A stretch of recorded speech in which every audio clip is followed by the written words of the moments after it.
अंमळनेर बोरी नदी पात्रे या ठिकाणी काल रिमझिम असा पाऊस होता।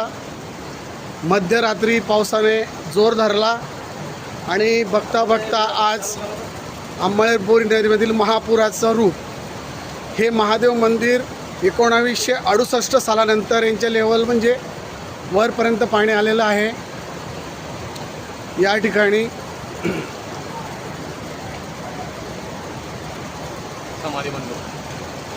समाधी मंदिर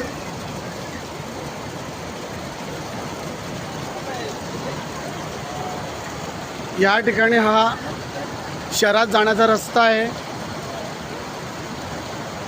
ही माणसं उभी या ठिकाणी गंगा मंदिर आहे। त्या पायरीला 1968 साली पाणी आलं होतं, त्याच्यावर पाणी गेलेलं आहे। तरी शहरवासियांनी काळजी घ्या, नदीकाठील लोकांनी स्वतःची काळजी घ्या। हर हर महादेव।